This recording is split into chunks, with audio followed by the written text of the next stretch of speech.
নমস্কাৰ। অসমবাসী ৰাইজৰ বাবে ভাল খবৰ। আকৌ আহি গ'ল ৰেলৱে বিভাগত বৃহৎ নিযুক্তি ৩২,৪38টা গ্ৰুপ ডি লেভেলৰ পোষ্ট আহিছে নতুনকৈ। আজি আপোনাৰ জানুৱাৰী 23 তাৰিখ, আজিৰ ডেটৰ পৰা অনলাইন পৰ্টেল অ'পেন কৰি দিছে। আজিৰ পৰা আপোনালোকে অনলাইন আবেদন কৰিব পাৰিব। ইয়াত আপোনাৰ গ্ৰুপ ডি লেভেলৰ পোষ্ট হয় আপোনাৰ ৩২,৪38টা পোষ্ট। আজিৰ ডেটৰ পৰা আপোনালোকে অনলাইন আবেদন কৰিব পাৰিব 23 জানুৱাৰী। পোষ্টসমূহ আপোনালোকে চাই ল'ব। আছাম ক্ৰিয়াত গৈ পিনে আপুনি RRB চাৰ্চ কৰিব, তাতে আপুনি ভালদৰে অফিচিয়েল গোটেই ফুল ডিটেইলছত পঢ়ি চাব পাৰিব। SC ST সকলৰ বাবে 5 বছৰ ৰিজাৰ্ভেশ্যন দিছে, OBC 3 বছৰ, 18 পৰা 36 বছৰ বয়সলৈকে আবেদন কৰিব পাৰিব।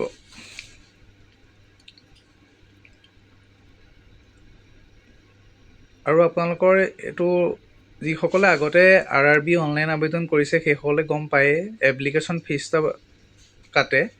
SC ST সকলৰ বা এক্স ছাৰ্ভিচমেনসকলৰ বাবে 250 কাটিব লাগিব চালান এমাউণ্ট, আৰু আদাৰ্ছসকলে ভৰিব লাগিব 500 টকা। আৰু এই পইচাটো ৰিফাণ্ডো আহে যিসকলে যেতিয়া এক্সাম দিয়ে তাৰপিছত এইটো ৰিফাণ্ড হৈ যায় নিজৰ নিজৰ বেংকত।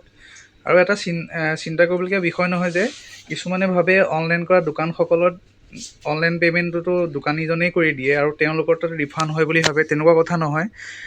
RRB যেতিয়া অনলাইন কৰা হয় তাত নিজৰ নিজৰ বেংক একাউণ্টেই এক্টিভেট আপোনাৰ ভেৰিফাই কৰা হয়, নিজৰ বেংক একাউণ্টেই এড কৰিবলগীয়া হয়।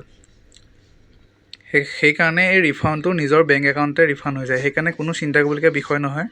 খালি এক্সামটো আপোনালোকে দিলেহে এইটো ৰিফাণ্ড পাব। আৰু বিশেষ নকওঁ, আজিৰ পৰা আপোনালোকৰ অনলাইন আৰম্ভ হৈ গৈছে আৰু ফেব্ৰুৱাৰী 22 তাৰিখে লাষ্ট ডেট। তাৰ আগতে সকলোৱে কৰি ল'ব। আৰু মই ভিডিঅ'টোৰ জৰিয়তে আপোনালোকক জনালোঁ। আৰু বহুতে সুধি আছিল RRB আহিছে নি, RRB আহিছে নি। এতিয়া মই আপোনাৰ ভিডিঅ'ৰ জৰিয়তে দিলোঁ। আৰু যদি বিশেষ জানিবলগীয়া থাকিলে মই কণ্টেক্ট নাম্বাৰ দি দিছোঁ থাম্বনেইলত, সেইটো নাম্বাৰত মোৰ লগত যোগাযোগ কৰিব পাৰিব। ধন্যবাদ।